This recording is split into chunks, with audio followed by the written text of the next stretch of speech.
Hookers! Hookers for everybody. Hookers. You get a hooker. He gets a hooker. She gets a hooker. We all get hookers. That Straight Sith Mail. Thanks for the comment. Thanks for joining us tonight, Herpicus. Glad to see you're alive and kicking. Yeah. Who's ready for spoilers? Spoilers for everyone. Hookers and spoilers. I'll build my We got own plenty to movie. go around. I'll build my own movie with hookers and spoilers. Yeah, forget the hookers. We're just gonna go straight to spoilers. So, I'm guessing you enjoyed the newest Godzilla flick. I did. I enjoyed it a lot more than I thought I would enjoy the Legendary Pictures Godzilla. I was so disappointed with the first movie for the first Legendary, not Toho, because fuck, Toho knows what they're doing when they make Godzilla movies. I mean, they came up with the idea, right? But Well, yeah, it was kind of their shtick, their bread and butter, the bacon grease, if you will. the bacon grease that holds the toast together. Indeed, it is. Herpicus says, I'll make my own hookers with blackjack and spoilers. So Well, you didn't even throw scotch or whiskey or anything. Just blackjack and spoil. Come on, Herp. We need some booze involved. Yeah. Well, Harpicus can't drink right now because he's got that ulcer. He's dealing with the ulcer. Well, in that case, I'll drink on his behalf. You'll drink extra for him. Indeed, I will, and I've already begun. Oh my, it has begun. Indeed, So yes, it has. yes, ladies and gentlemen, I just got back from Godzilla, and my God. So I'm gonna go right away. If you guys don't want to deal with the spoilers, it's 7 out of 10. I'm taking off a few points for these things specifically. They tried to put a story in there. We don't go see a Godzilla movie for the story, but because they tried to put the story in there, I have to kind of comment on it. Yes, it is lacking in story, but we don't go see a Godzilla movie for the story, do we, Doku? I'm pretty sure we made that very abundantly clear last night when Yeah.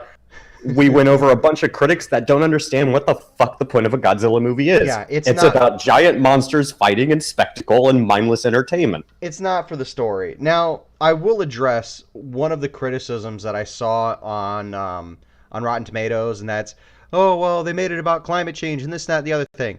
Yeah, okay. They did shoehorn some of it in. Yeah, Godzilla's always been about that, but it felt way more forced in than it had to be. It's like, okay, you said it. And now you're beating us over the head with it. Can you stop beating us over the head with it? There was 3 or 4 times where they're like, climate change, climate change, climate change. I'm like, all right, that's enough.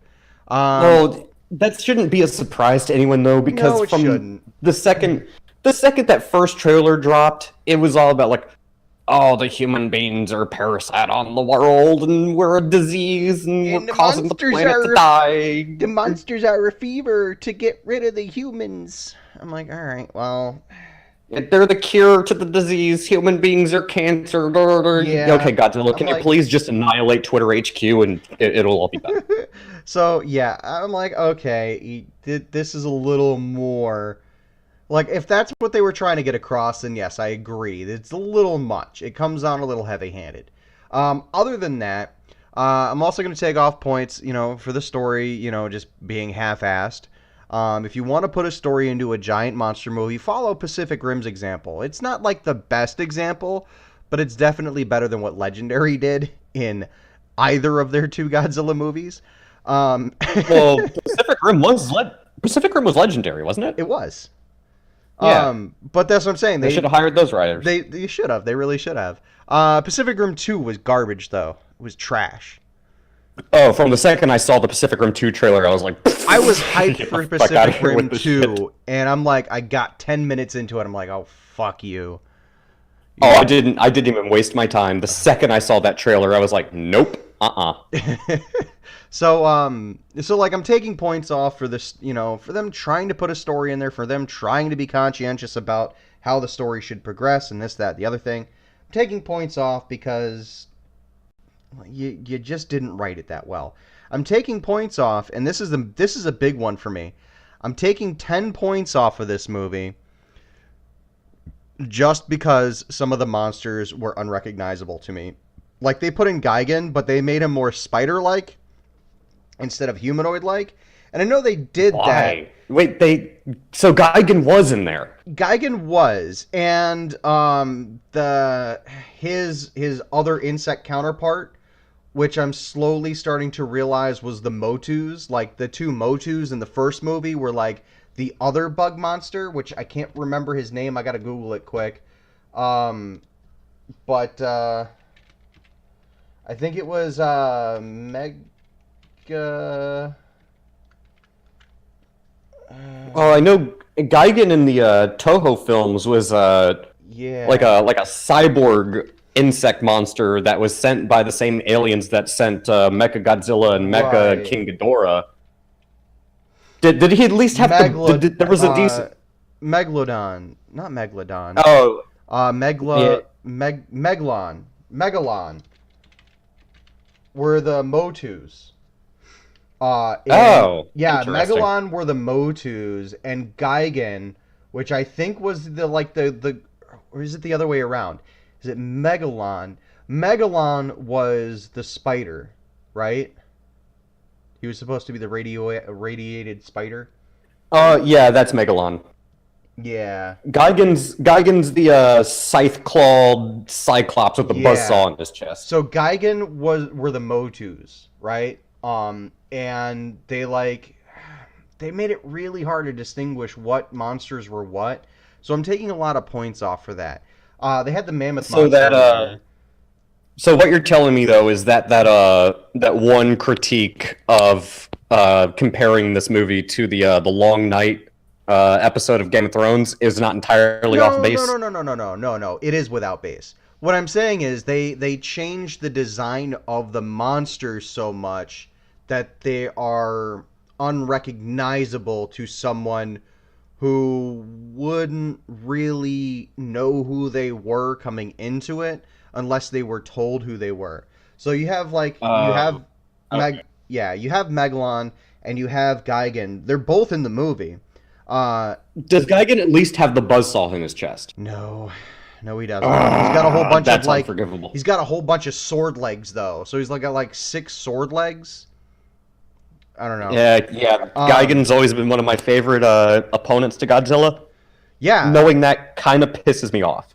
I mean, Maybe a little. they Little salty. changed the design of the monsters a lot, but it wasn't a disrespectful design change. Like, that's why I'm only taking off 10 points and not 20 points off of this movie. You know, if we're scoring it on 100, right? It loses 10 points for changing the monster designs. Because they had, I don't remember the mammoth monster, but he was in there, and I don't remember what he was called. But he was in there, and he looked pretty close to his original Toho counterpart. Rodan looked like almost dead on, right, to his counterpart in the Toho movies. King Ghidorah looks way better than I imagined he could have looked, because I don't like the fact that they went more dragon than space lizard for him. Like, how do you do space lizard? But I know why, because I just asked the same question. How do you do space lizard? Yeah, that's fair enough. I can give that an honest pass. Yeah. There is no chance for Mecha King Ghidorah, though. There's no chance for Mecha King Ghidorah because they fucking obliterated him in this movie. Like, Damn, I kind of wanted to see Ghidorah. The final shot of King Ghidorah we get is like one of his heads is trying to squirm out of Godzilla's mouth. It's like his head's just hanging out, wobbling around, screaming. And Godzilla uses his atomic breath to fire it into space. So, yeah, that's a Godzilla movie for you. It's like they did all the right things. They did all the right things with this movie. But so 10 points. So we have to do something obligatory, and I'm gonna make this a rule going forward. Anytime the critics bitch about a movie, because it was made for the fans and not the casual moviegoer. Get your frickin' ass blasted into space like King Ghidorah's final head. It's made for the It's made for the fans and not the cat. Fucking watch some of the original movies. Even if you don't like 70s cinema, 50s, 60s, 70s cinema, watch some of those old movies and get a fucking clue. Jacob says he had some disgusting piece of shit try to use, well, if they consent argument when it came to pedophilia. Yeah, I agree, Jacob. That's not a good argument to make. Yeah, that's actually 18, a really bad look. Yeah, if you're under 18, you cannot legally consent to anything. Some states, at least in the U.S., some states it's 17, some states it's 16. I know in New York it's 17. Age of consent is 17 in New York unless they dropped it. But even then, I don't see you as an adult until you're able to enlist in the military. Yeah, I have a running rule. If you're not old enough for me to sit down at the bar and have a drink with you, it's a no-go. Yeah. Straight says fans my ass. It's the SJWs throwing fits. No, it definitely is. And like I said, if you're gonna complain about a hobby, stay the fuck out of the hobby. All right. Don't bring your fucking hang-ups to it. Don't bring your this is bad because there's this one thing in there that I don't agree with and it might send the wrong message to people. Then fucking stay out of it. Go get your own hobbies instead of ruining mine. If you want to come enjoy the hobby, okay, fucking learn the source material. It's not that fucking hard. For Godzilla, watch the fucking movies. There's only like 20 Godzilla, of them. You could get fucking wasted and be a freaking expert watching all the movies. You don't even need to be coherent. No, yeah, seriously. And this is the other thing. No one's holding a gun to your head to fucking try to enjoy something. No. I know the SJWs love to throw this around, but they freak out when it wasn't made for them or go make your own. It's like, well, I'm taking your advice. What do you want from me? Just hate everything? Yeah. Like, screw you. If you don't like it, don't fucking watch it. No, so no one's forcing you. I have a slight problem. I'm not taking any points off of this movie. I have a slight problem from the forced diversity aspect of this movie. I'm not going to get into it. I'm just going to say, well, it's Hollywood. What do you? Yeah, it's gonna happen. It's bound to happen. I have a problem with it. It's not like too terrible, which is why I'm not taking points off of it. But it definitely feels forced. Like it doesn't feel natural. Yeah, it doesn't feel natural. It feels like they did things just to do things. Was it as bad as the My Whammons part from Endgame, or? No, it wasn't anywhere near that bad. Okay, then I can like things were done just so they can say they did them.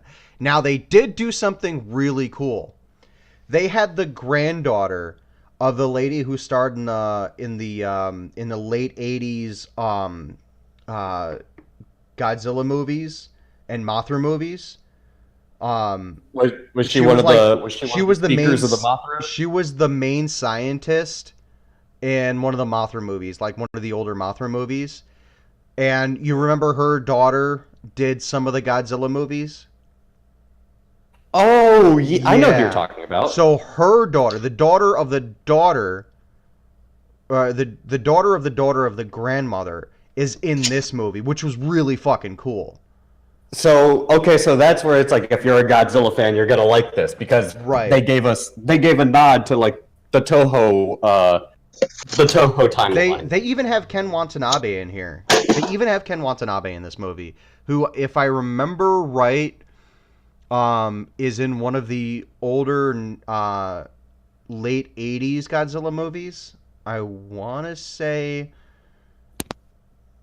Mechagodzilla 2, but I think that was 75.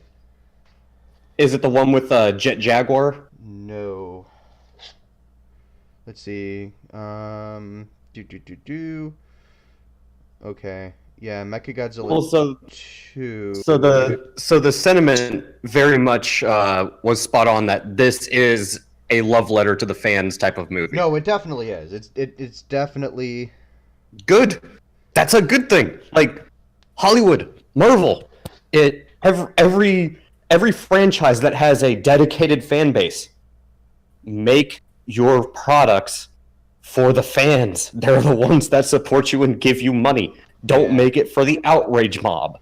Yeah, no, you definitely should. Like, so I'm taking off points. I'm going to reiterate. Hey, Farty, I'm sorry we didn't recognize you when you first jumped in. I'm in the middle of geeking out here. What's up, Farty? But it's funny what you two just said about that, and then like fucking what you say about bloody fan service, but you know fuck Endgame. No, yeah, you're definitely right.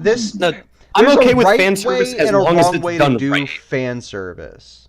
There's like a right way and a wrong way to do it, and I'm not gonna say this movie is totally fan service, whereas Endgame was strictly fan service. But that was the whole premise of Endgame. Yeah. That's why I keep comparing Endgame to essentially a 3-hour-long post-credit scene.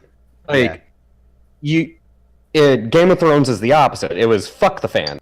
Yeah. Endgame was, okay, all that stuff that fans have been theorizing of, let's just throw it all together in a hodgepodge. That makes absolutely no sense, but fun to watch. I can't say this movie is entirely fan service either, though. Like it's made with the fan in mind. I think that's a more apt description. It's made with the fan in mind. It's not made. So it's not trying to reimagine or retcon something. It's hey, you guys like this? Let's give you some more of it. No, definitely. And they do a lot of things differently. They do a lot of things differently than they did in the original Legendary movie. But just to recap, I'm taking off 10 points for the way that they do the story, because a lot of shit just stop, man. Just stop. I'm taking 10 points off for changing the character design, changing the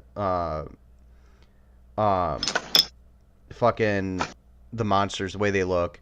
And I'm taking 10 points off for there's these really needless sacrifices. There's 2 really needless sacrifices in this movie. And I'm like, you haven't done anything to develop these characters. Why should I give a damn that they're, basically offing themselves? Oh, and real quick, obligatory drink for Jacob in the chat over here, because it sounds like you had one hell of a smash my forehead into a brick wall type of conversation. So, cheers to you, sir.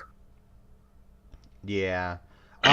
Straight Sith Mel says, one of my guilty pleasures is Legends of Tomorrow. I still think they should give Constantine his own show. They did, and then they pulled it, but it's on Fox, or was on Fox. They only got like 2 seasons, I think, out of it, or 1 season, but they canned it. So I just hope that Disney doesn't can the New Mutants movie, because I really want to see an X-Men movie filmed in like a horror movie style atmosphere. It's gonna get dumb sacked. I know, but I'm disappointed. I will say, I will reiterate, I was apprehensive going in to this movie. I was apprehensive going into King of the Monsters because of how bad the first Legendary Godzilla was. Right? It was just bad. It wasn't Godzilla 98 bad, but it was bad. And I had my reservations. I didn't mind it that much. I will admit the narrative element of it was drawn out and overdone. You don't need that much of a plot for a Godzilla movie. It's about a gigantic lizard that breathes atomic fire breath. Like, you really don't. Just keep it stupid. It's supposed to be. One of the things that they did in this movie was they tried to still keep focus on the story, and that doesn't work to its advantage.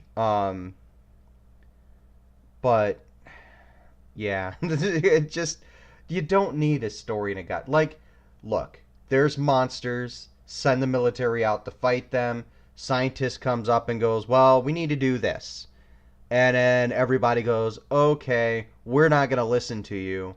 And then go, okay, we're sorry, we fucked up. You know what you're talking about, we don't.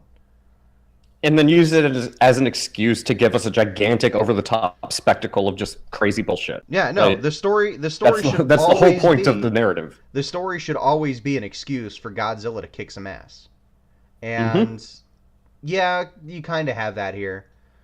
But you don't really capitalize on it. Like, there's definitely a lot more monster fighting in this movie than there is in 2014. A lot more. But it And real also quick, still cuts away. real quick, Jacob, don't apologize. We've all been there. We know how it is. So Yeah. No, you're rant away in the chat, sir. you're fine. Rant away. It helps our engagement numbers. I have to sneeze. Ah, fuck. That one just came up on me. I didn't have time to click my mute. But yeah, no, that's the whole point of a narrative in a Godzilla film is an excuse to see gigantic monsters and the military fight each other. But Yeah. that's it. That's all you need. It was great though because you had the military like bombing King Ghidorah or Ghidorah. Probably didn't work too well. Oh no, they used them. The good thing about this movie is they use the military as fodder, as cannon fodder for Godzilla. Oh, and that's exactly what it's supposed to be. I mean, that's what a Godzilla movie is. The military's been successful like in the history of Godzilla fighting him like what? Twice, maybe? Yeah. I can only remember one when they had those like death ray cannon things. That's the only time I can remember. The Tesla tanks. Yeah, those things. That's the only time the military was ever successful against Godzilla. Every other time they just get their ass handed to them. Yeah. But Godzilla is a kind and forgiving overlord and doesn't decide to wipe all of them out. Just about 90%. Oh man. So do we want spoilers? I want spoilers. I'm gonna go see this movie tomorrow because you already have me hyped for it, and I'm a fucking Godzilla nerd. I grew up on Godzilla. I think I still have like roughly 80% of all the VHS tapes, and I still have like the Mecha King Ghidorah toy with the sound effects and shit with the little button on the back. Like, I want to see this movie. I don't give a shit about spoilers. Farty, do you want spoilers? I think Farty Farty wants spoilers. Yeah, Farty's still with us. You want spoilers, Farty? Or did you step away?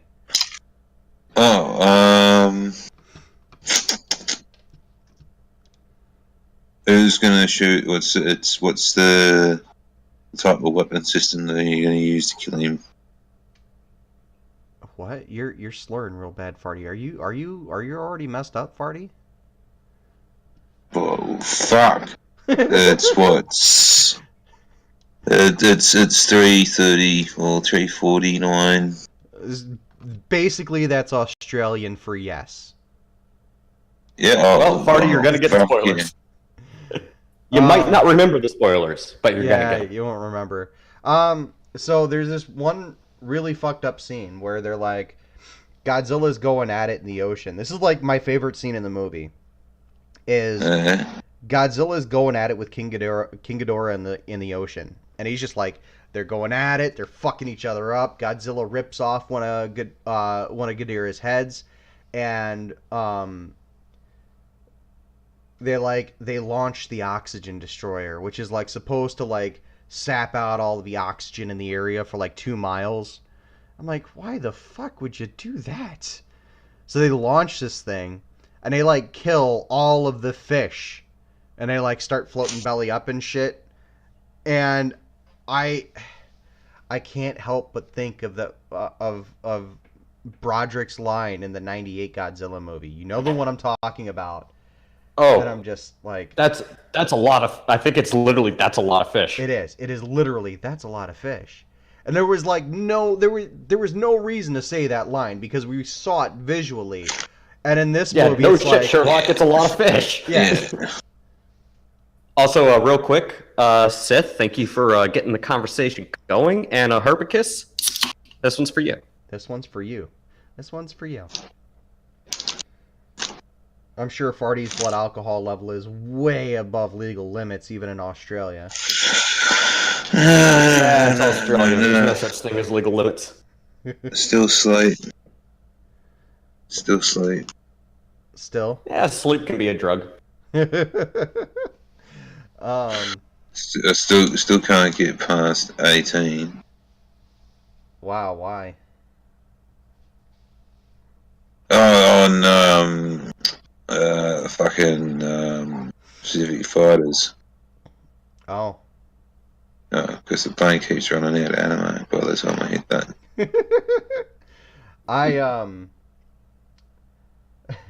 Herpika says, I wish I was farting right now. Half asleep and plastered is always a win.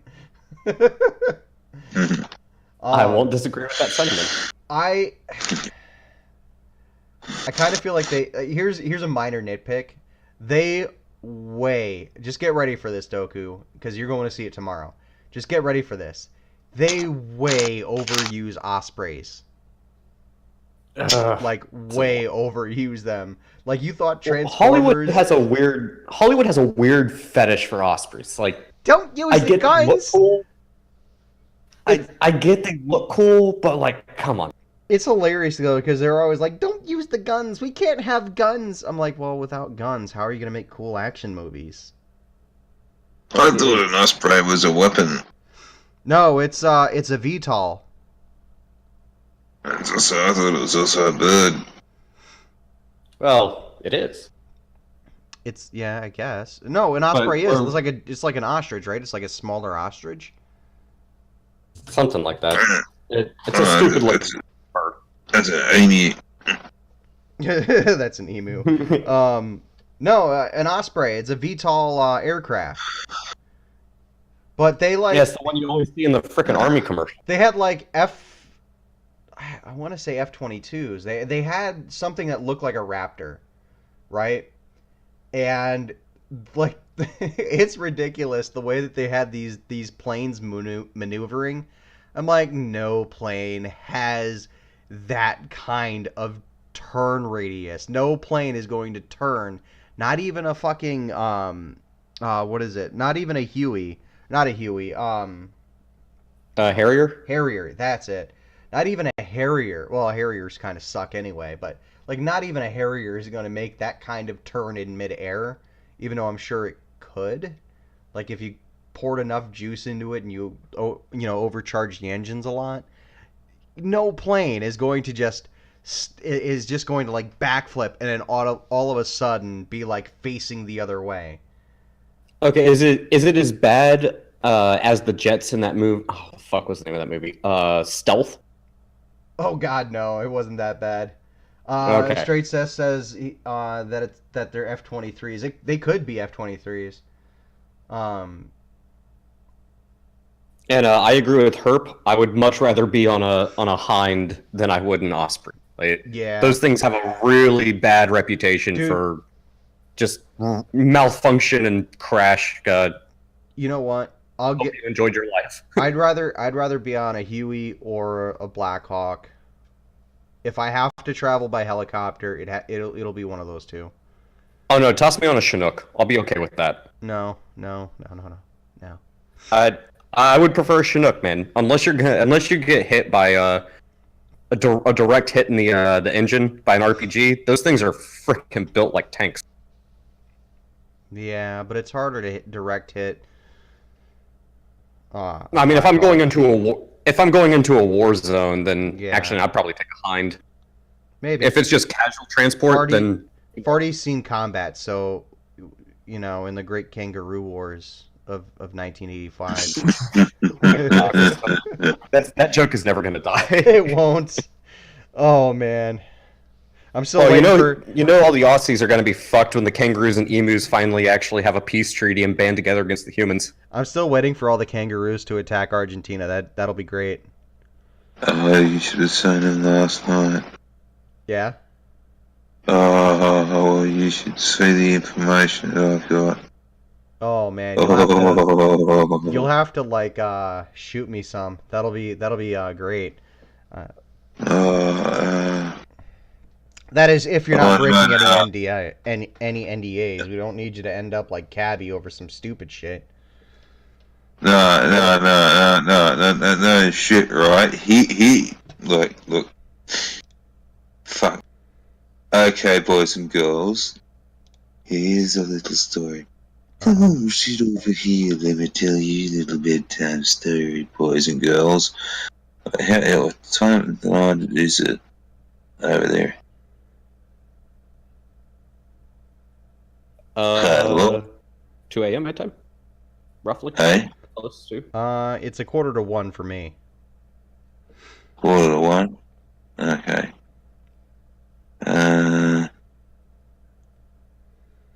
Fuck, I forgot where I was going with that. But anyway.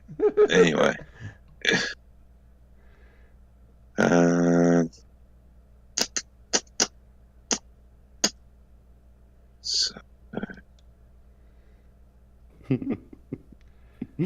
Farty, go I'm home, just you're drunk. no. I'm just trying to think when's a good time to go and get the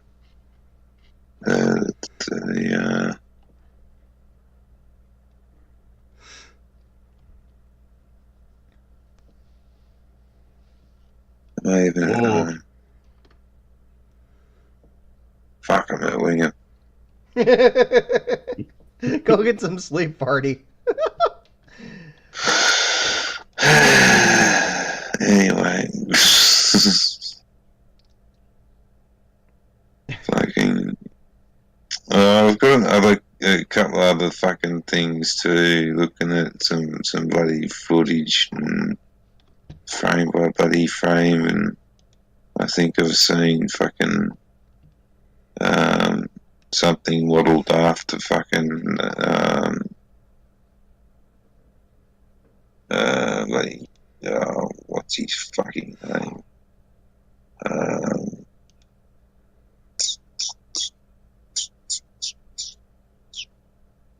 This dipshit fucking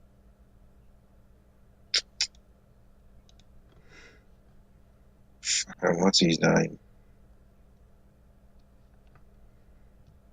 I wish I were psychic. I'd help you out. Yeah, I Yeah,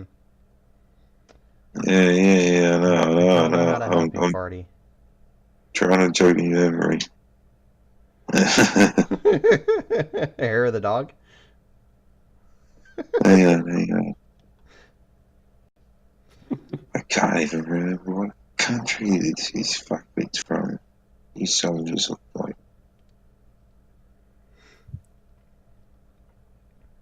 Shit, I don't know if I'm encouraged or discouraged to drink. Gotta drink anyways, though. Yeah, drink anyway. Thank you. I think the cunt's Russian. But there's 5 T-72s.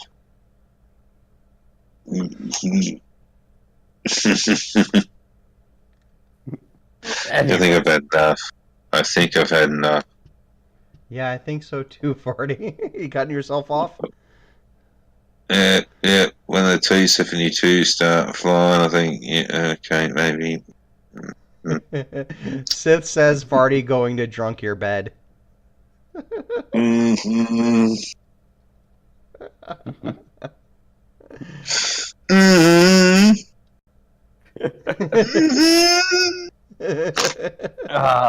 Alcohol's one hell of a drug. It's the best drug. It is the best. Yeah, no. Herpicus wants to know if any of that was English, Farty. You don't understand.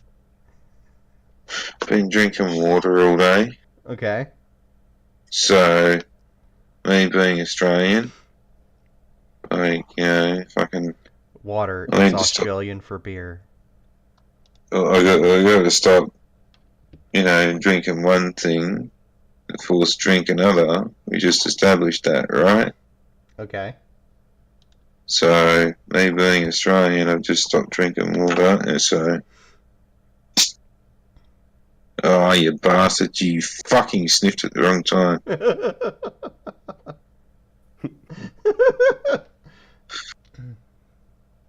Go to the doctor, or stop sniffing the horse's ass, yeah. Anyway. Sis says drink. Basically what this twat sickle fucking decided to go and have his fucking bloody fucking stupid fucking flu bloody I'm not gonna go to the doctor about this and just go there, get some antibiotics, fucking don't, if you're not going to go there and get some antibiotics, don't fucking suck to me. Piss off. That's what happens this time of the year. Everyone's like, oh, what do I do? Go to the quack. Oh, what do I do? Go to the quack. Oh, but I don't really want it. Well, don't fucking bother me then. I got a surefire way. I tell every cunt all the fucking time, right? Surefire way. When, like, the flu comes on, right? Right. You'll know it's coming, right? You can feel it coming on, right? Mm-hmm. What you do is the instant you feel it coming on, you fucking cancel everything. You tell every cunt to get fucked, stiff bloody shit, and you have a lot of this prepared, right? Especially if you've been like working with people they got the flu and all this. So if you think, oh yeah, I'm definitely going to get it, get like some fresh water. You can mix it up with some cordial, or some things like energy drinks aren't all that good because it's full of caffeine and shit like that. Actually, that might be a little alright, just in small doses because it'll get you up to take a piss. So you need to move it around and prevent deep vein thrombosis. That's an idea. But like, don't have all of your fucking drinks like bloody a mini bar with bloody the Red Bull on ice or something like that. Yeah, and then right, well, you just have giant bottles of homemade cordial or something like that. Just a lot of fluids to keep your fluids up and all this kind of shit. And then you basically have a couple of the 2-litre bottles of, I don't know, fucking the home brand fucking Coca-Cola or bloody orange Fanta or whatever it is, instead of their brand of Fanta. Mm-hmm. The 90-cent drinks or something like that. The shit that barely fizzes. What would it be called in the wanky terms? It's lightly effervescent orange soft drink or some shit like that. Right, you get a ton of that. Are you talking Alka-Seltzer? Oh, we'll chuck that in, then it'll taste like normal fucking soft drink. No fucking kidding. So yeah, you get a ton of that. You get a ton of it. Get it cold. Get enough food. So especially if you're by yourself, you try and do this before the evening. So obviously, hopefully this will start to kick in. Near the first night, you might hopefully get this before you get hit your first night, but obviously you'll know that you're going to be sick, so the next day you're going to have the day off. So the instant you do that, you're running out, you grab all your supplies and shit, and then you basically get a ton of blankets, a bunch of fucking tracksuits and shit like that, sweatsuits, and fucking get in front of your laptop or whatever, you plug your fucking, your computer through XBMC, through your fucking big widescreen TV or whatever fucking, whatever's easy for you, however you get that set up, and then sit on the couch and sweat the shit out of it. You got to keep your fluids up, right? No kidding. It's just funny the way you're saying it, man. It's just funny the way you're saying it. This is how you do it. This is the quickest way you do it, right? If you could have done it the night previous, then that would have been much more preferable because, I hadn't had time to get a little bit more set up. But if you can try and knock it out in the second night, especially if you don't have massive headaches and all this kind of stuff, couple of Panadol or Tylenol or something like that, something with paracetamol and shit like that in it. A couple of those. And then basically, yep, sleet and sweat it, sleet and sweat and sleet and sweat and all sorts of shit. You do that, and I guarantee you, one probable, I bet you $10 you'd be like probably 12 hours, 12 to 16 hours sleep. No shit, you'll have the weirdest fucking dreams under the sun. You will sort of wake up a couple of times during the night having a weird fucking dream and shit, and then you'll basically have a big drink of water, and then go back to bed straight away, and then The question I have, Party, is: will you wake up a cup drinker? no, because you've been gargling out of fucking bottles all night, so you'd definitely be a bottle gargler at that time. So yeah, it's their version of a deep throater. or would that be a cum guzzler? Either or. That's definitely one of those where you could make a case. Well, deep throaters usually are cum guzzlers, so I guess they're one and the same. Yeah, I suppose. I mean, there really isn't much distinction these days, is there? But anyway, I think it's intersectional thirst. But anyway, you deep throat and cum guzzler. Where was I with that? I don't know, Farty. I really don't know. Yeah, you shouldn't interrupt me when I'm a bit like this. Fucking yeah, I'm just like yep. No, I can't remember where I was now. So somebody else take up the conversation. It's all right, Farty. It's all good, Farty. Right. We love you. We'll just take this opportunity to go back to talking about the new Godzilla movie. So what was your favorite part of this movie? Oh, I do. My my favorite part overall. My favorite part overall. Like my favorite scene is they're in the ocean. I'll reiterate. My favorite part is they're in the sea, and Godzilla and King Ghidorah are just flat out fucking each other up. My favorite part, though, like my favorite overall part, is they've got like 2 or 3 scenes spanning like all King Ghidorah fucks up after Godzilla gets fucked up by the oxygen destroyer. He's like down for the count. Everyone thinks he's dead. Oh well, we still have an hour and a half of movie to fill, or like an hour of movie to fill. What's King Ghidorah gonna do? King Ghidorah he goes over to Rodan's volcano in Mexico and just starts waking up all the monsters across the world. And you see shots of Gamera, and you see shots of Gigan and Megalon coming up out of the ground, or Megalon coming up out of the ground. You see Gigan making his way out somewhere. You see the only problem I had with this one scene, it is a minor problem, and all you see is Gamera's head. All you see, and he looks right at the camera, and it's so fucking cool. Yeah, I can't wait to see this movie. Yeah, no, it's.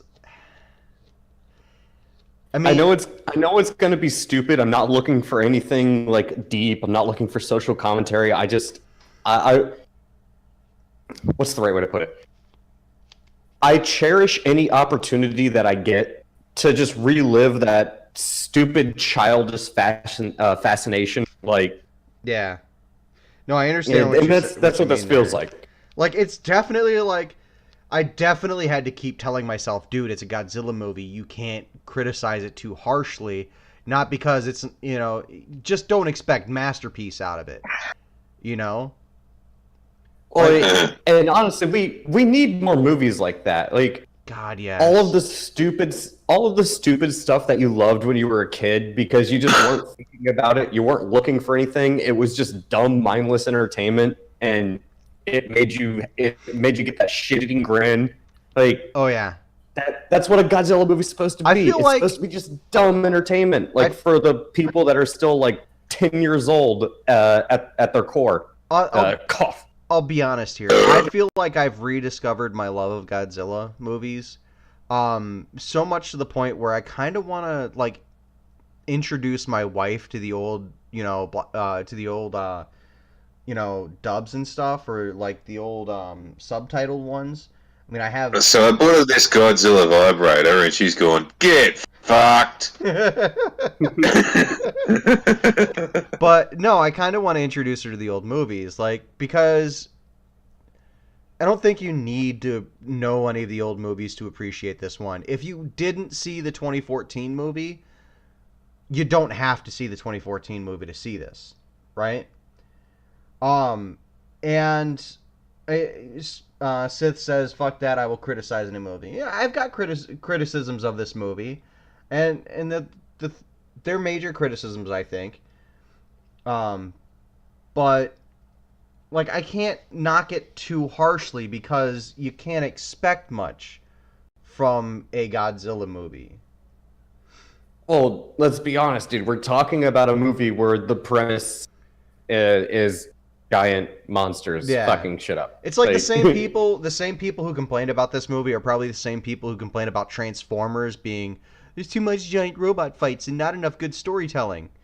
For one, it's a Michael Bay movie, in terms of Transformers, right?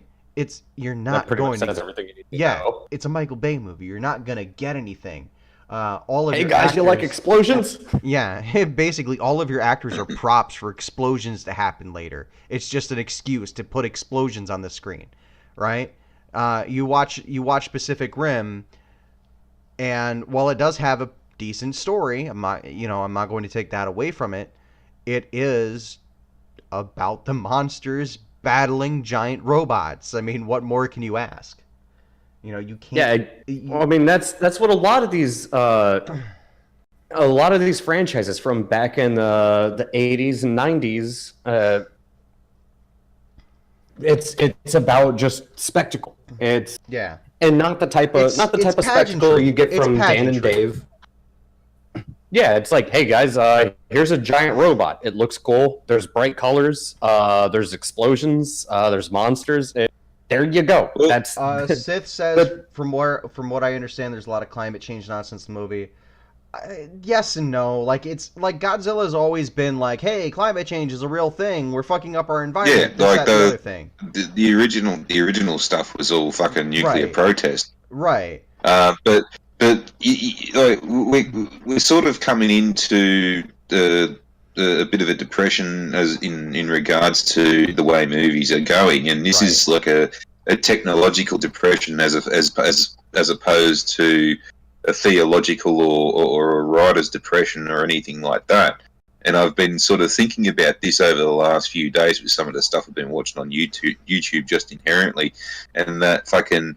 You had, like, the golden years of Hollywood through the 20s, 30s, and 40s and all this, and then the 50s it started to sort of, get a bit ho-hum and, things like that. And then the 60s, it went a bit haywire with your spaghetti westerns and your Elvis movies and silly things like that. And then the 70s just seemed to be your shit artsy, fucking slow drama, fucking dark, gritty, fucking poorly lit kind of crap.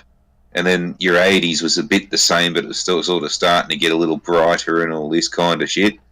And then the 90s, when we started getting decent computers and technological advances in special effects and shit like that, and this did start to happen from about Star Wars onwards, like the technological sort of, with sort of not so much the ships flying around, but more the whole fucking laser blasts and the models and things like that.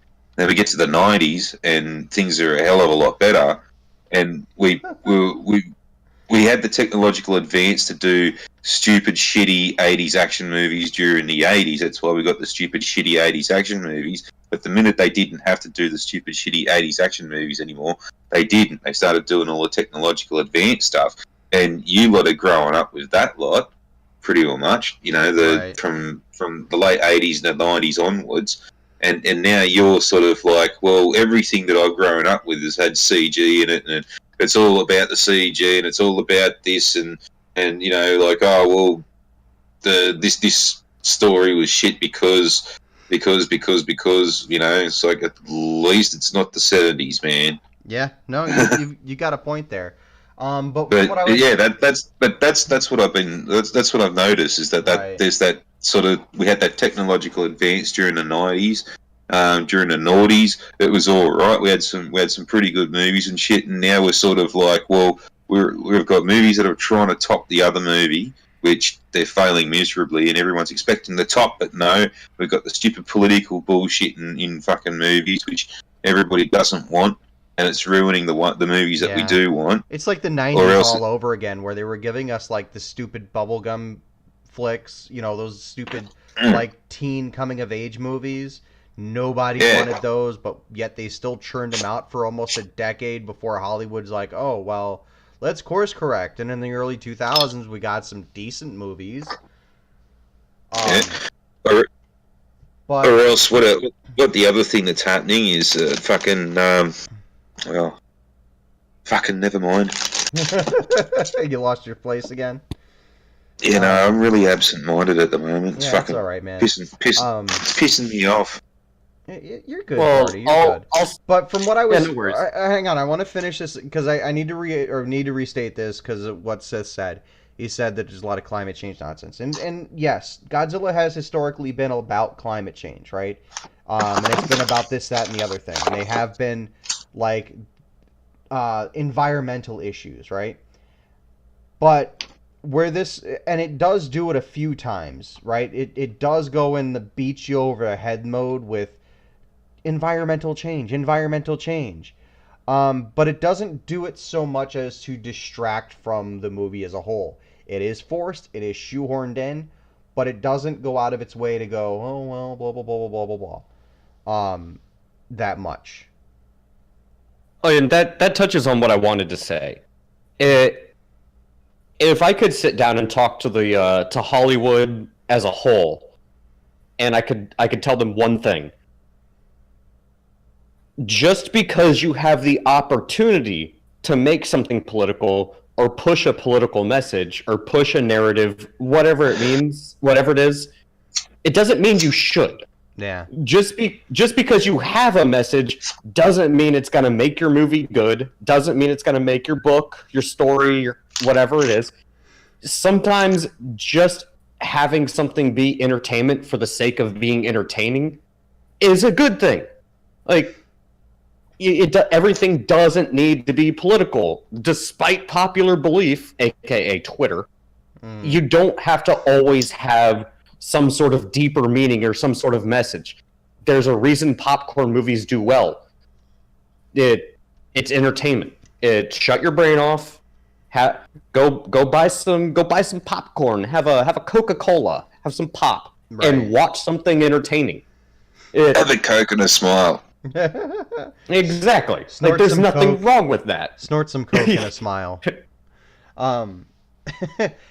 Look, I am of the belief that we shouldn't have too many like brain dead movies. That we should have some smart movies. A really good example of a smart movie I've seen in recent years, just in the last couple years, and I do recommend this movie, even though it kind of gets stupid toward the end, is Upgrade.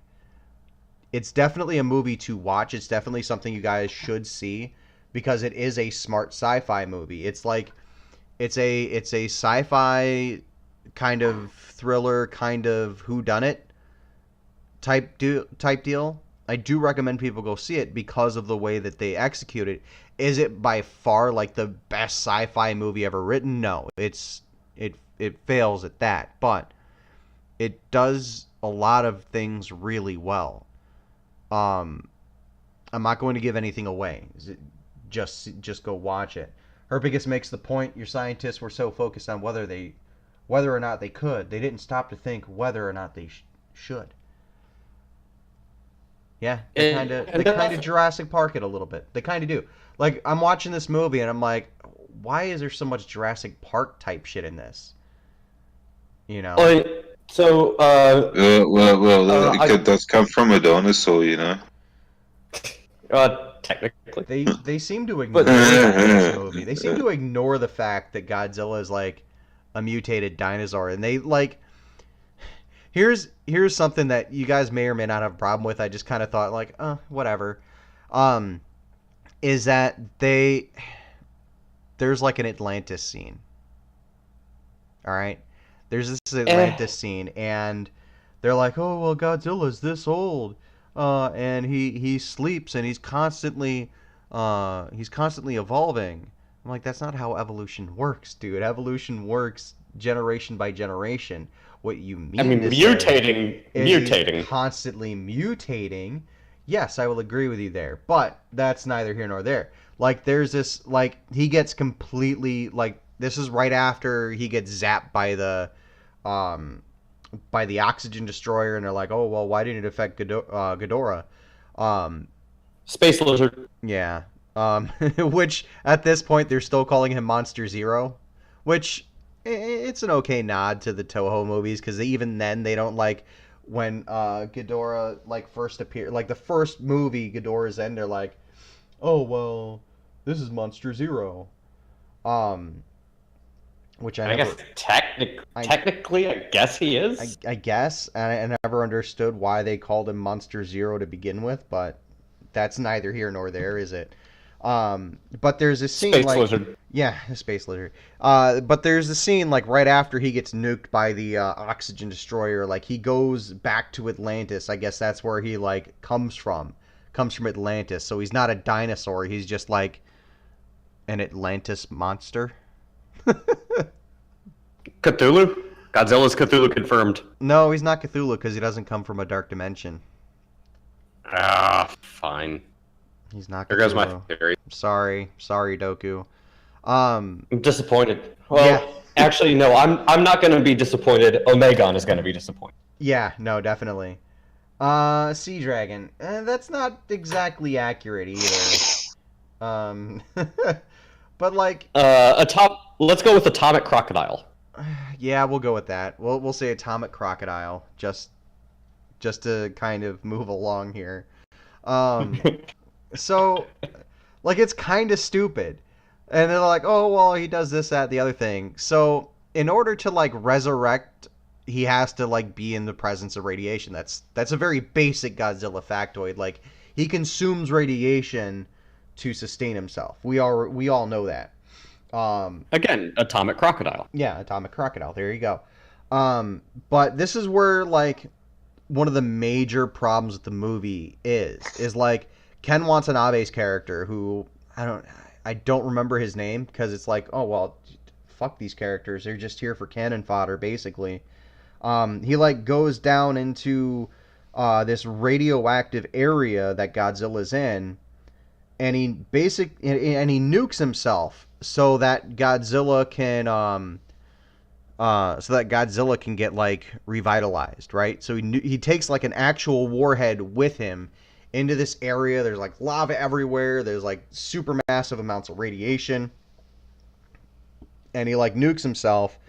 But we have no emotional tie to the character, even though they're like they have all this dramatic music playing in the background, and it's like, okay, when were we supposed to feel something for this guy? So it's a plot device. Yeah. Like, no, but this guy exists to poke the radioactive lizard with the radioactive stick. The biggest slap in the face, though, in this scene is like, well, our instrumentation is down and we can't guide the missiles because we crashed because the vortex that that our submarine got sucked through shot us onto a bed of rock, and it fucked up our instrumentation, so we don't have any guidance. And Certainly still the 1940s, and we almost was able to stop fucking Pearl Harbor. Yeah. So they have to like send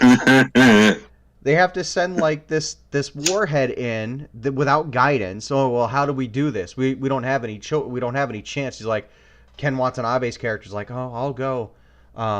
He doesn't even give any explanation why he has to go, other than, well, Godzilla fought for us, now I'm gonna go fight for him. Yeah, that's lazy writing. No, it was definitely a lot of lazy writing in it, and that like I had to shut my brain off during these lazy writing spots because it's a Godzilla movie. I can't expect anything out of this, you know.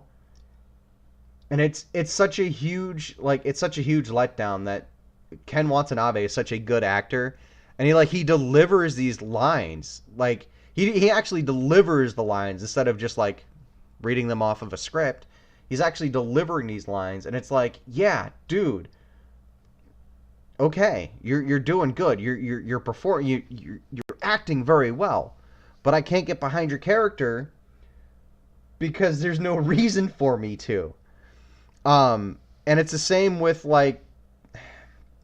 Here's the biggest spoiler. Are you ready for the biggest spoiler? Because it's so cliched, it's not even funny. Scientist lady. No. Hang on.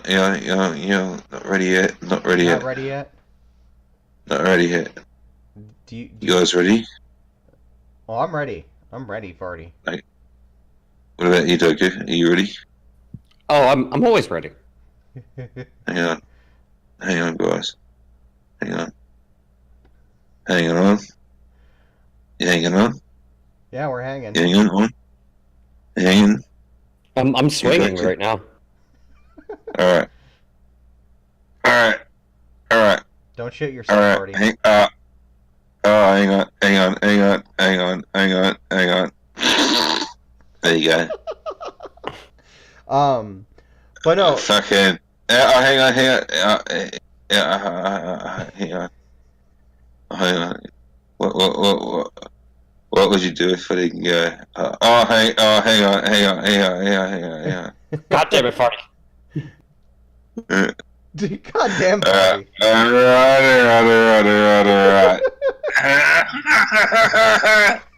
I'll let you go. Did you shit yourself? Nah, Not not yet. yet. I got the fucking squids. I might have to go for the runs anyway. Oh man. So here's a big spoiler for you. All right, the big spoiler is the scientist lady who developed this technology called Orca, like with her husband. Turns out to be the bad guy because she's like, oh well, we need to restore order and balance and everything to the planet. And then she has a change of heart, right? But while she has a change of heart, her daughter runs off. What the hell did I say her name was? That fucking. I already forgot. Hang on. The Drew Barrymore clone. There we go. That the Stranger Things girl is the Drew Barrymore clone. She's like this generation's Drew Barrymore. And so like she runs off with this device to try because it emits a sound frequency that like summons specific monsters or all of them depending on what it's set to. So it's a literal plot device, which is kind of refreshing to see a literal plot device now in a movie that you haven't actually seen in a long time. Like the MacGuffin, right? Every movie has to have a MacGuffin, and this is like the literal plot device MacGuffin thing.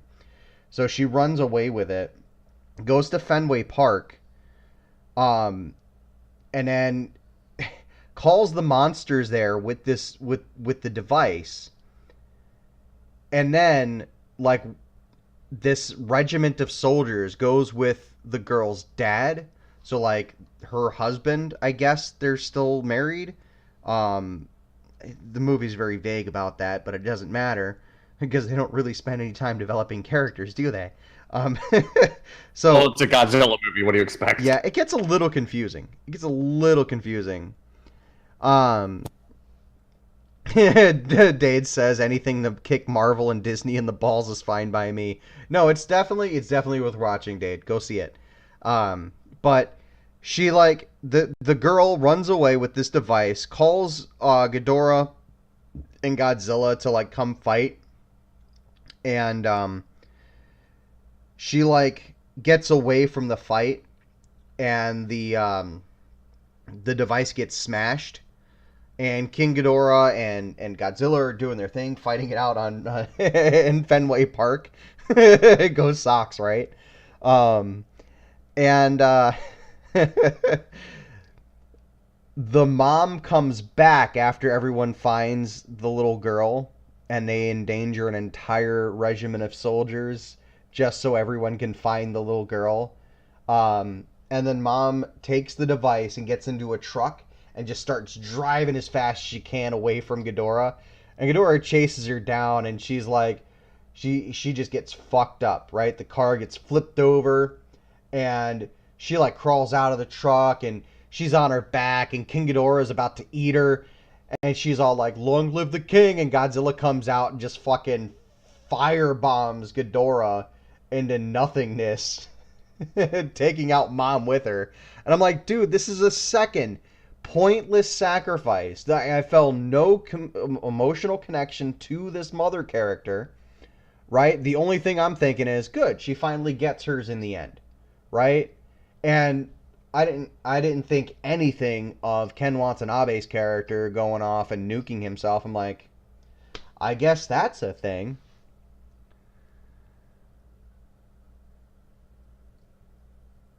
Whoa, Kimasabi. Yeah. Dade says, well, the thing is, this is like the 5th reboot of the franchise in America. It's been a solid staple in Japan since its inception.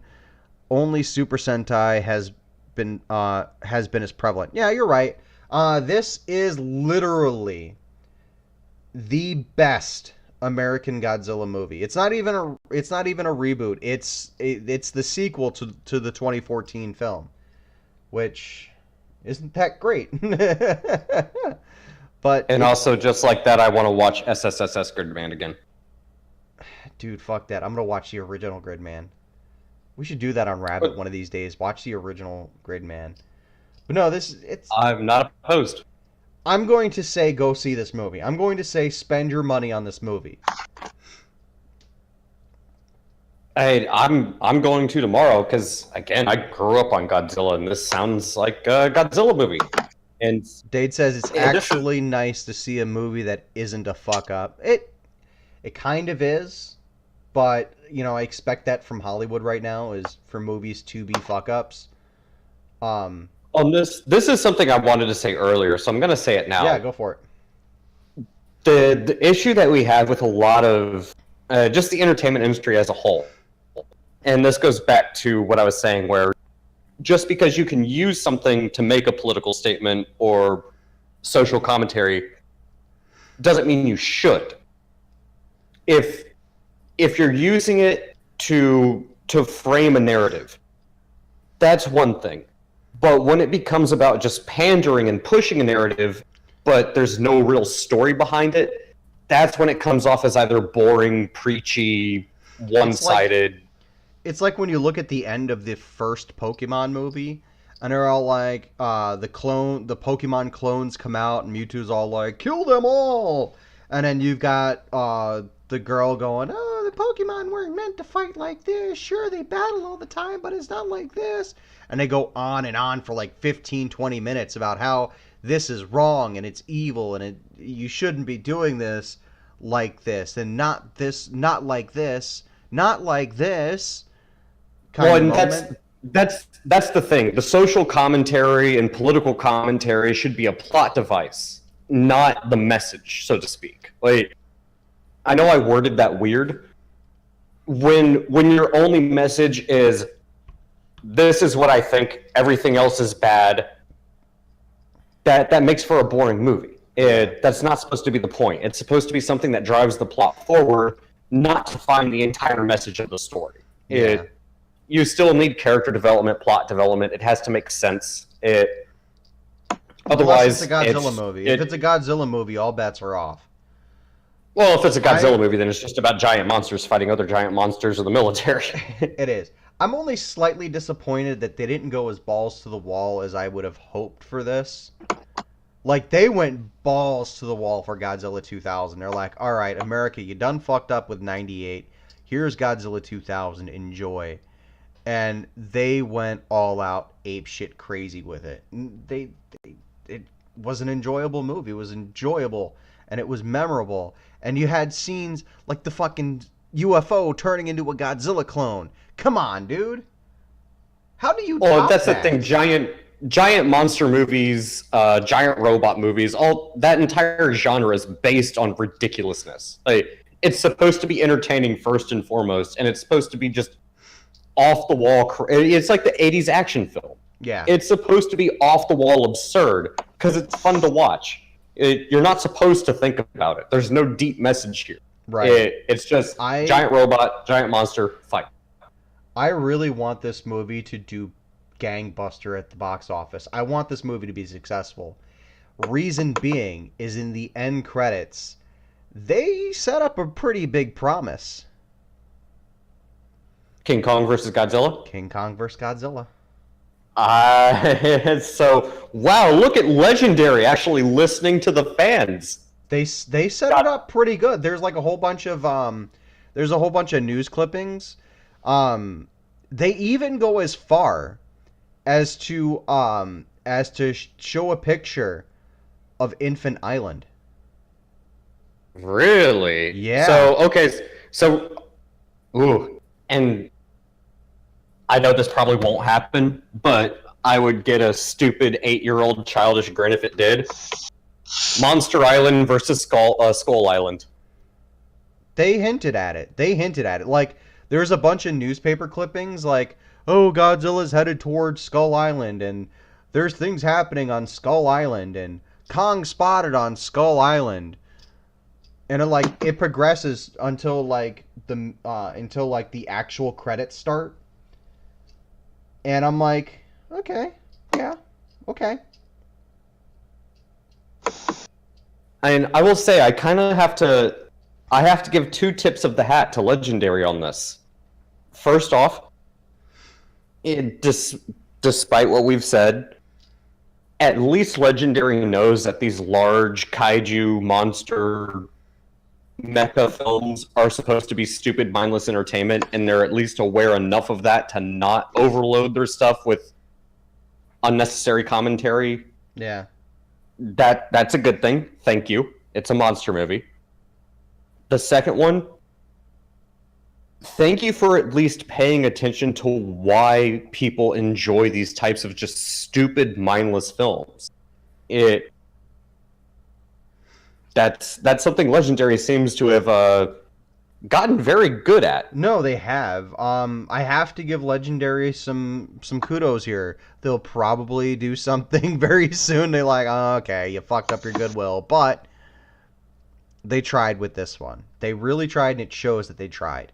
I think there'll be a better endeavor next go around. But before we leave tonight, I have an interesting story about about my purchase of these tickets tonight. Oh boy. Yeah, this is great. This should be fun. I got paid Wednesday, and I'm like, all right, you know what?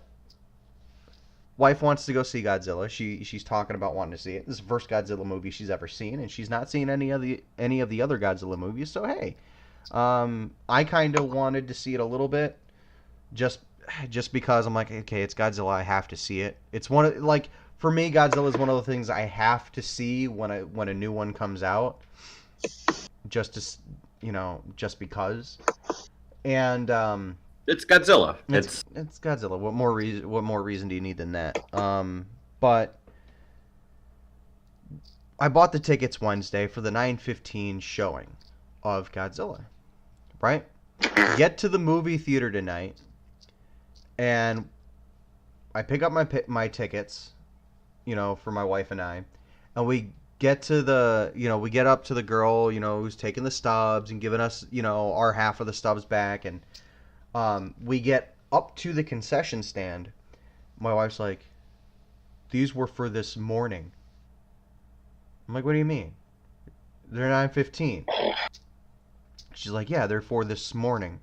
So I have to go back to the box office and go, hey, I accidentally bought these tickets for this morning. I wanted to come to this show.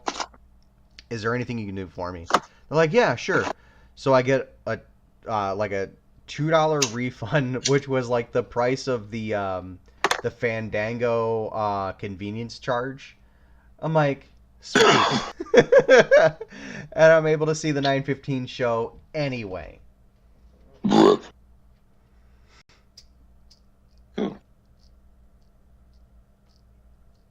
Okay, maybe it wasn't that interesting of a story, but whatever. Okay, Mr. And I think Well, back in my day, they didn't used to have carpet on the floors, so the steps were wooden, and you used to get Jaffas. I don't know whether you guys have got Jaffas, but Jaffas are these chocolate balls with hard candy around them, and you used to sit up the back of the theatre and then roll them down the stairs, and they just go. Yeah, we don't have those. But I think Friday and Doku. What do you think? You think we do Phoenix Friday next week? I really don't want to see it, but you know the likes of Mendelsohn will come out either praising or dumping on this movie. What's it about? Dark Phoenix. It's like supposed to be the last X-Men movie. Oh, the last one coming from Fox's the last one. Oh no, because they're gonna roll it into the MCU. Yeah. It's not gonna be the last X-Men movie. X-Men's way too popular of a franchise. It's the last shit one before they completely fuck it. You're not wrong. Well, I've also heard rumors that apparently a Spider-Man Far From Home with its whole multiverse thing is going to be the how they introduce like a Spider-Gwen and Miles Morales, and apparently they're going to introduce Deadpool. That's the rumor mill at work. That's how they're going to kill Deadpool. Yeah, that's how they're going to kill Deadpool, and fucking this next Spider-Man's probably going to be the last decent film out of these cunts before they start wrecking the place. I'm not even going to watch Far From Home, and I hope other people don't waste their money on it. Oh, I'm not going to waste my money on it. As per usual, I'm going to pirate the fucking thing, and then I'm going to fucking want my money back. Oh, well, I'm gonna wait if for whatever God-given reason that Far From Home is a great movie, I might go see it, but I highly, highly doubt that's going to happen. So, Doku, you have to remind me next Friday. Dade wants in on that. If we do Dark Phoenix next week. Yeah, just there's nothing that Disney has done with the past. Let me think. 1, 2, 3, 4. Is it any roughly of a the past better 7 job? The past 7 films give me no reason to have any hope or desire to continue to watch him. They set up Thanos. They set up Infinity War. It's been 10 years. There's nothing they're doing that makes me give a damn about the MCU going forward. So, is it any worse though than what Fox has done to the X-Men franchise? I would say yes. Yes, it is. It is? Okay. What do you think, Farty? Well, I don't know. I mean, it's a mixed bag. I kind of want the whole joint universe thing because, well, X-Men and Deadpool and the Marvel monkeys, they're all in the same fucking universe. So I've kind of wanted that. But now that's Disney that's doing it, it's kind of shit, you know. There you go. Careful what you wish for. Get fucked. Oh, that's the problem. When the MCU was not under the all-seeing eye of the House of Mouse. Hang on, say that again, Arsu. You glitched out bad then.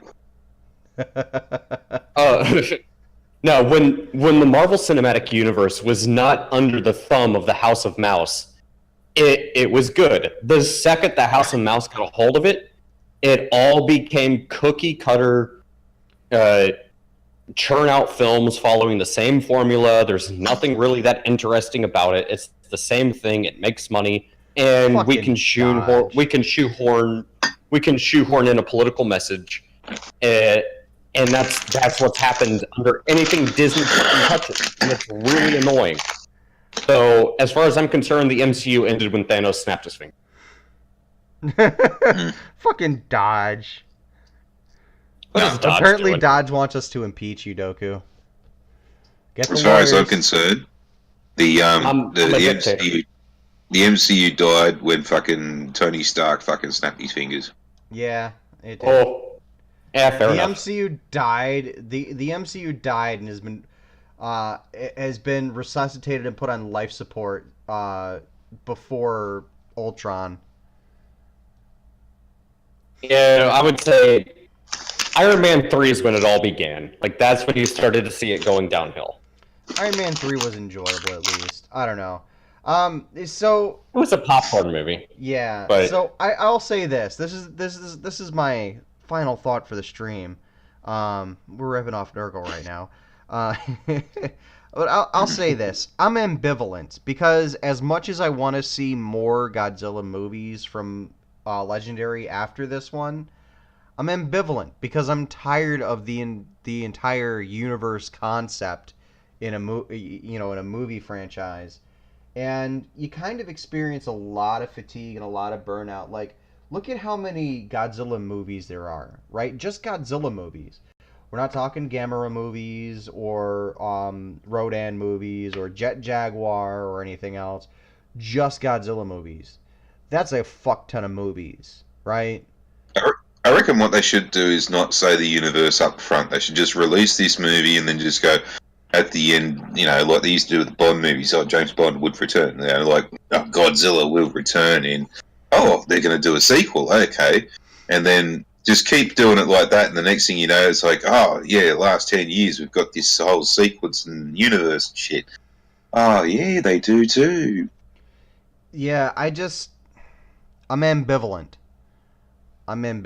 Because, like, as much as I want to see more movies, I don't want it to get to the point where it's over a decade of monster movies with 30 plus films under their belt, You know what? I'm gonna throw some pushback there. I don't mind the concept of a cinematic universe as long as every single movie taken by its own can stand by itself. If it feeds into a larger narrative or a larger story, I'm okay with that. I suppose that's But an alright caveat.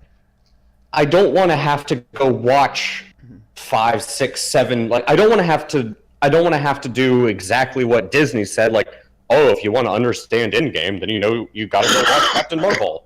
No, I don't want to watch Captain Marvel.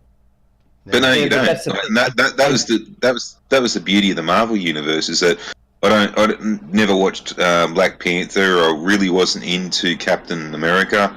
They didn't have enough of the Hulk movies to warrant what they've done so far. And Thor, I really wasn't into Thor, so I skipped the middle one, saw the first one and the third one. But the Avengers 1, 2, Endgame, and fucking Infinity War, I could totally follow those, and I could totally get into them, even though there's a bunch of characters I didn't really know, didn't care for, and all this kind of shit. And I could still follow them and enjoy them. Exactly, that's the thing. If any work of fiction or entertainment can't stand on its own and needs something else to back it up, I don't think it's worthwhile even watching it or wasting the time on it. Even with the Lord of the Rings movies, you can still watch the first one, the second one, or the third one without having seen any of the others, and you might not understand the larger story that's going on, but the movies by themselves still stand on their own. That's what drives me nuts. I should not have to watch something else to understand what the next movie in the sequence is going to be. Well, that's where I was going. And with Spider-Man, the next, just real quick, the next Spider-Man, that's where I'm going with that. It's a standalone movie. It's not part of a universe. It's the MCU is over for me as soon as fucking Tony Stark snapped his fingers. This is just going to be the loose ends being tied up, as far as I'm concerned. Not really interested in anything after this. Yeah. I have a counter argument though for you, Doku. Okay, I'm Star listening. Wars. Yeah, I still think the Star Wars movies explain enough separately, not the prequels, but the original trilogy. New Hope, Empire Strikes Back, and the Return of the Jedi at least give you enough context within the separate movies that you can kind of understand what's going on. It should encourage you to go watch the other movies. That's fine. I shouldn't have to watch the other movies to understand what's going on within the self-contained story of that movie. Yeah. My point still stands. There are some things that it's welcome. There are some things where it's welcome to watch, an entire extended thing. There's some. Not a lot, but there's some. Like Evil Dead, right? You don't have to watch the previous movies, but it kind of helps, even though they botch how the last movie went when they're introducing it in the sequel. But it helps. Well, that's my point.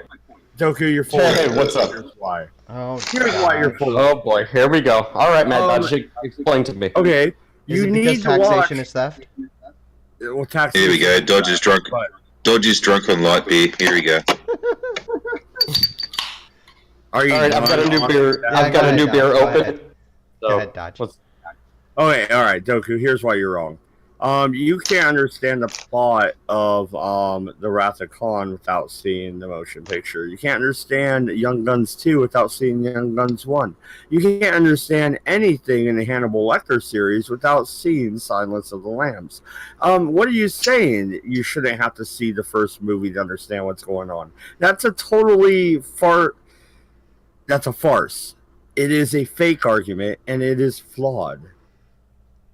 No, I disagree with you completely. There should be enough context and reference that I don't have to watch the movie to understand what's going on in the movie that comes next in the sequence. I might not understand everything. So here's where Dan and Dave get the fucking argument about subverting expectations wrong. I might not understand fully or have the full perspective of what is significant or why it's significant, what happens in a specific movie through a specific sequence. But I should still be able to watch the movie and understand enough of it to at least understand how the plot is progressing. Okay. No, Doku, you're watching Empire Strikes Back. You never saw A New Hope. Yeah. What's going on? What's going on? There's some crazy guy in a black mask who breathes heavy, and then some assholes with some fucking light sticks, right? No, I still understand the key plot points. I understand. No, you don't, because you've seen A New Hope. Don't pull that bullshit on me. You're coming out of it out of nowhere, and you're watching this, and it's some dude breathing heavy in a dark mask and some people with light sticks. Come on. BS. I disagree. Okay. Hold on. No, Farty, let me finish this one. Nope, BS, I disagree. Because look at the way the Empire Strikes Back is structured.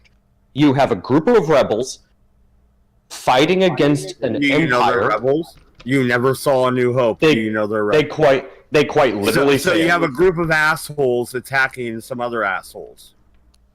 Well, I know they're on a planet. I know they're under attack.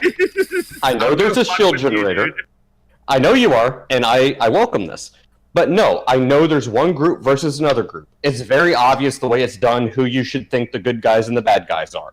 It's very in your face. One man's rebels, another man's terrorists. What if I think the Empire's right? All they're those both lives lost on that Death Star. From that point of was a perspective, problem. From that point of perspective, what about the Empire's janitors, man? What about the poor janitor? All right, did he deserve to get blown up? Yes, he did. Because he was complacent in the Empire's destruction of Alderaan. Just by the very act of him working and being on the space station. Boo, yeah, check, mate. Check your privilege. Yeah, check your privilege, Dodge. Fuck off. But no, here's my point. If you watch just The Empire Strikes Back, you have enough information to at least be able to watch the movie without watching the movie that came before or the movie that comes after. I disagree. I think you need to know the context of the movie. If you're looking at Terminator 2, okay, yeah, it's an action flick. You know, I can see how somebody can get enjoyment. You don't have to. But to be fair, you don't have to watch any of the Terminator films to know what the next one is about, because it goes out of its way to handhold you through the entire thing. That's what all of the Terminator This is my movies. thing. This is so my Terminator thing. was a poor choice of an analogy. Yeah, Okay. it was a bad pick. But this is my thing. The story itself should be enough to carry the movie. It should be a self-contained story. There might be questions, there might be things you don't understand because it was explained in the next movie or it's setting something up for the movie coming after it. But you can still watch something like The Empire Strikes Back. You know these people are trying to escape a planet. This one dude is going to go off to try to get training. The other guys go to this other planet. But you know that because you've seen it and you've seen the series. But it's still a imprinted on our self-contained story. cultural identity at this point. But no, just walking into it. Okay, let's name a movie. Not a lot of people watch anymore. The Mighty Ducks. All right, D3. Are you gonna get that movie? Are you gonna understand? Mad Dodge. The Mighty Ducks 3. Explain this thing to me, Mad Dodge. Before The Empire Strikes Back, anybody watching A New Hope, would they give a shit about Yoda? No. That's my point. It's a self-contained plot arc within that movie. It has it's introducing a new plot device. It's not a self-contained plot arc. Matter of fact, it's far from self-contained, considering it goes on into the Last Jedi, and it carries on to the prequel series. It plays a larger role.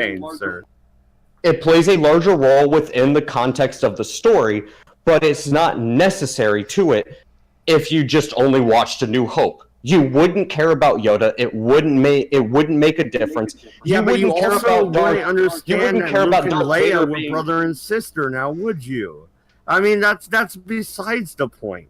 That doesn't detract from the movie. Here is you need the background information to understand the context of the tale. That is what we're arguing. But it doesn't mean that you can't watch any of these movies by themselves and still have a self-contained story that's entertaining. Granted, the larger story as a whole... You start watching the Rocky movies. You're going to start with Rocky 2? I can watch any of the Rocky movies without having seen any of the others, and I still think they're self-contained stories that stand on their own merit by themselves without having to watch all of the other ones. Are they good? They're not as good as they could be, but they're not bad. They are bad, but that's besides the point. Well, we'll get into that. What I'm saying is, even if you're doing a long-form type of storytelling, every single iteration within that long-form storytelling should stand alone by itself on its own merit. That's what a good story is. Yeah, but when you're carrying through a story through an anthology, then your story is meant to carry over. Therefore, you're meant to see the previous act. You don't skip to Act 2 in the play, do you? Well, I'm not exactly pandering to idiots. I should be able to at least infer what's going on in the story without someone having to spoon. Are you telling me that Hollywood isn't pandering to idiots? Now we're fucking talking gibberish here, dude. Did you switch to Japanese? Did I hear that wrong? Well, why do you think a lot of crap coming out of Hollywood is fucking garbage? Because they're pandering to idiots. Because they don't think their audience has the intelligence to piece shit together. Why would I give a fuck about Young Guns 2 if I didn't see Young Guns 1? Because it's a good movie? No, you gotta see the beginning of the fucking tale. Okay, why should I care about Lock, Stock, and Two Smoking Barrels if I just watch Snatch? See what I'm saying? Lock, Stock, and Two Smoking Barrels was made first, so you should see that first, right?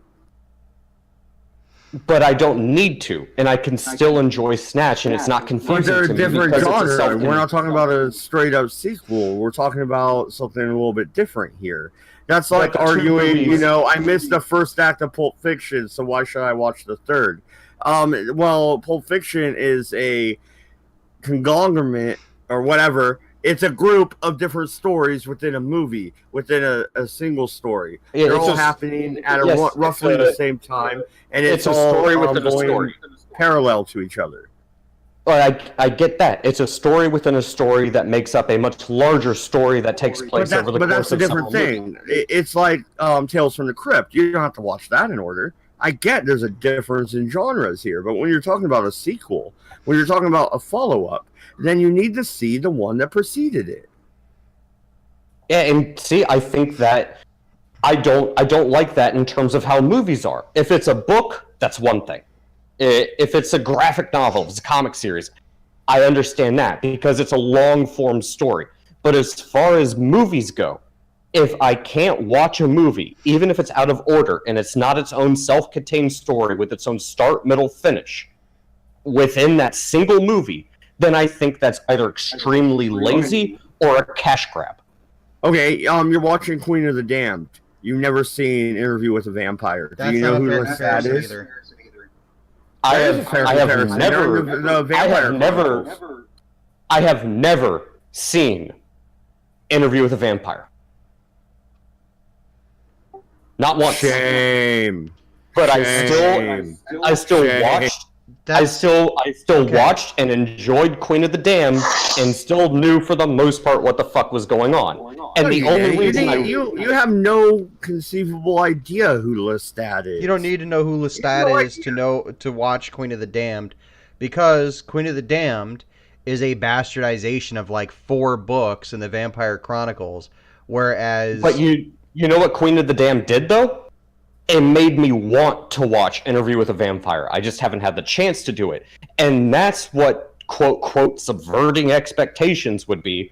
I call it good storytelling because now I want to know more about the larger universe and the larger story.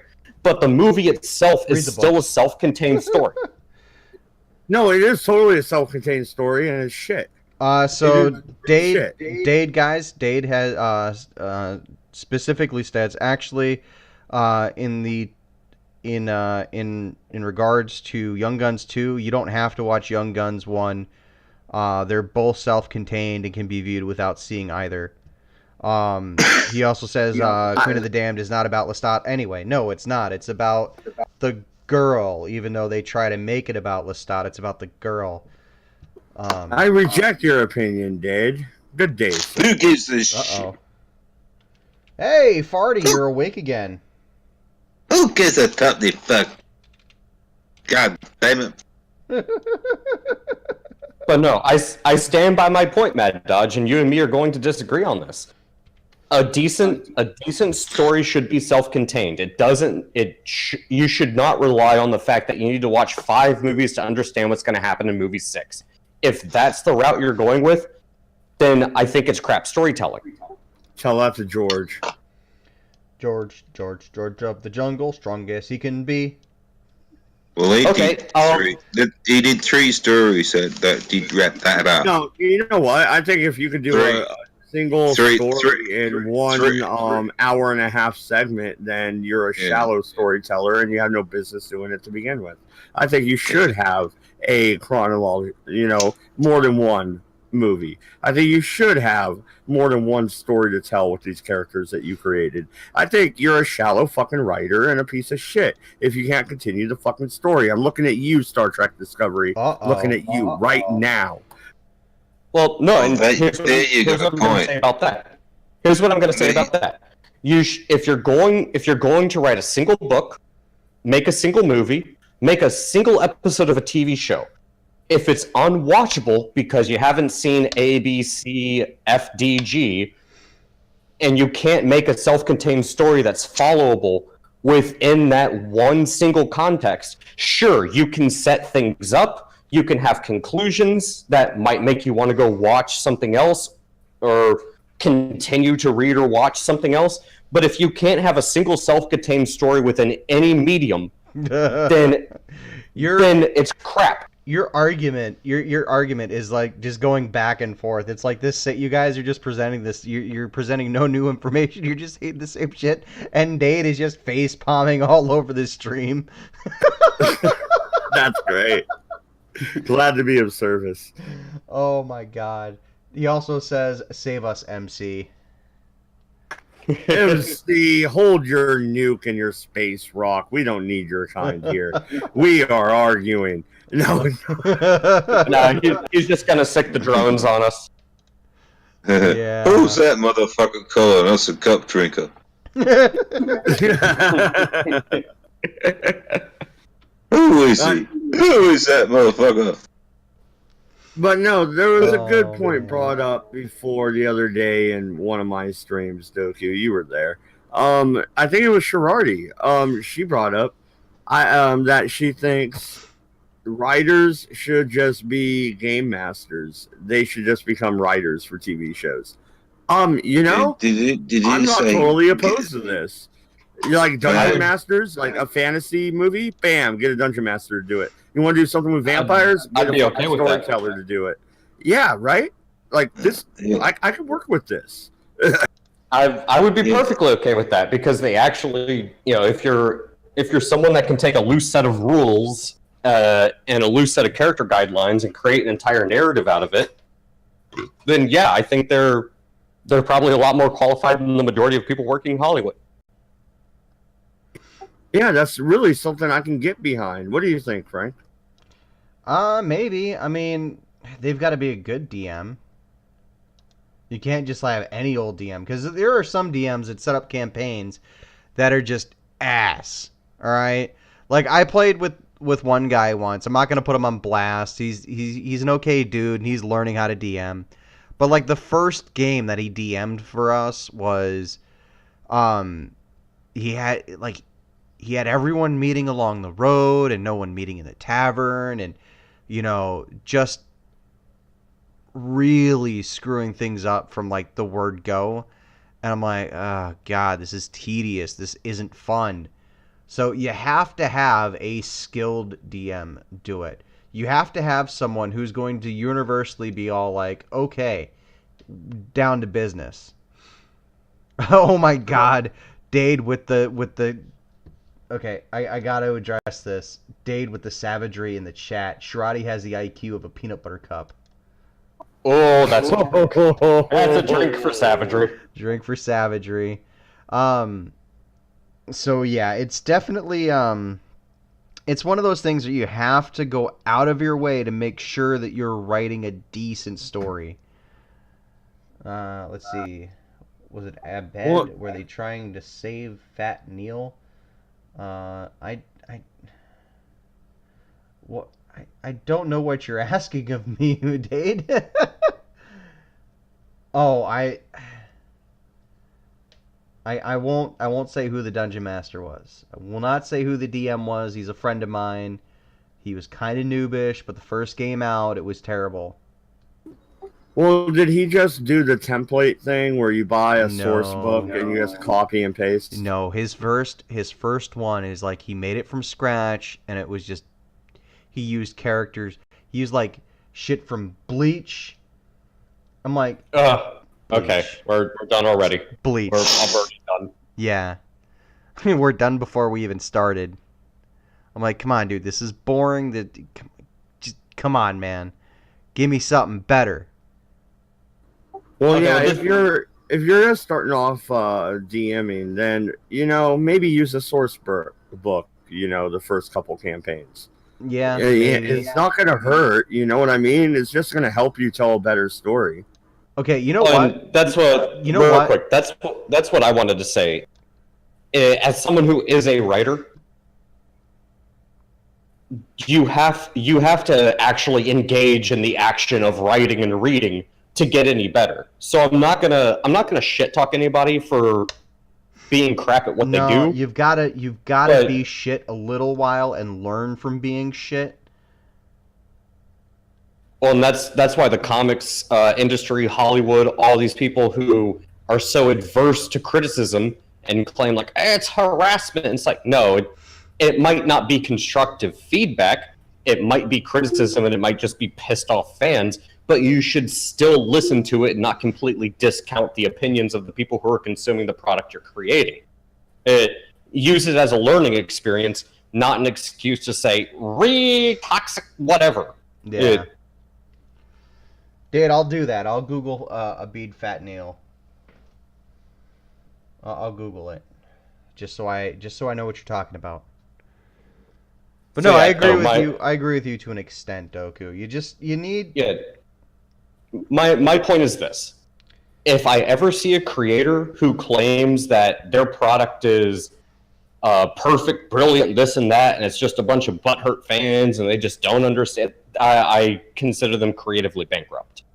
Yeah. Yeah. So here's something for the panel, and then I'll ask the audience. You guys can just let me know. Would you guys be interested in doing a D&D night one of these days? If not D&D, then some other RPG. Talk to Mad Dodge about that. Yeah, Frank, hit me up, dude. I'm already setting up a vamp game in my server, off air, private, but it's a Vampire Masquerade. I was thinking of doing a stream. I was thinking of doing it on stream. I can't do that right now. I'm doing a Vampire Masquerade stream on Tuesdays, I'm not saying- and they're the ones that gave me the books, so I feel like I'd be a dick if I did that. I'm not saying do it now. Do your thing. I'm not trying to take away from yours. I'm just asking if you guys would be interested in doing the it. the answer is yes. And what we're gonna do is Jensen's DM in the game. I did create Doku a damn character. I have to fucking redo it now. God damn it. And yeah, you lost it. You lost it. I'm just saying. I mean, I am now Batman. You pretty much made yourself into Batman, dude. I'm Batman. I'm Batman. I think honestly we should do it. We should do Ghostbusters, because I've been looking for a group to do Ghostbusters with for a while. Is that an RPG game? Yeah. Yeah, it is. Nuh-uh. Yeah. Ghostbusters the role playing game. Weird. Okay, I'd be down to try that out. Yeah, you can find PDFs. Just Google Ghostbusters RPG. Interesting. I didn't know they did that.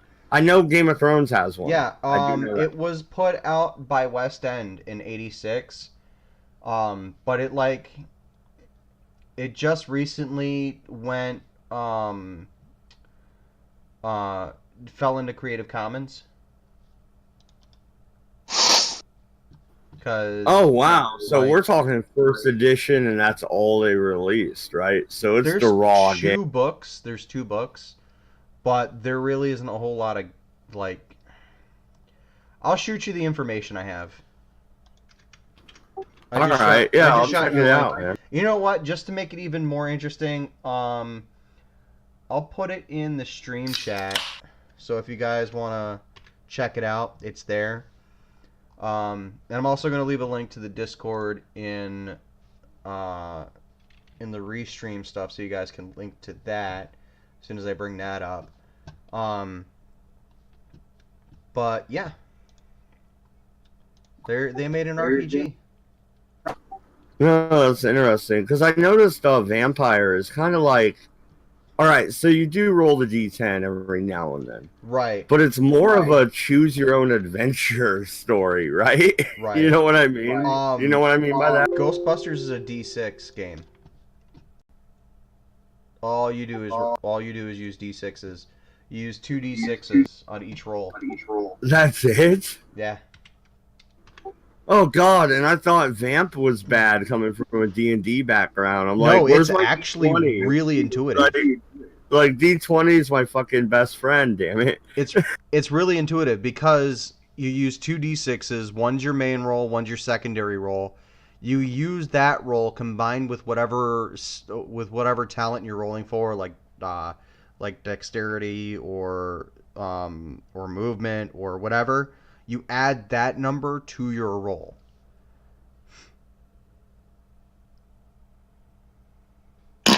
Nerds. Dade's asking if we're asking him to go there. You don't have to, but if you want the Ghostbusters RPG, I left it in the. I think it got restreamed. Did it get restreamed to everything, Doku? I don't see a restream for it. Hang on, let me. That sounded like he was in some old time song. I don't see it. Well, no. Okay, this is what I'm wondering about the game. All right, so you're pretty much just a Ghostbuster, right? You can't play as a ghost. I mean, I'm sure you could make ghost rules. I'm sure it wouldn't be that difficult. Well, if it's a D6 game, it shouldn't be that difficult to repurpose something. So I could be Slimer. I mean, You know, I'm just gonna run around sliming everybody. I mean, if your rolls are successful, yeah. I'm gonna go slime this asshole. Of course, Mad Dodge would want to be Slimer. I want Corny a little- counter roll to attack the sliming entity. Slimer was a pimp. Fuck off, Goku. If Yeah, Pornhub was no. a ghostly entity, it would be Mad Dodge. No. He only wants to be Slimer because he's saying Slimer's new girlfriend. Dade, I always wanted to slime Janine.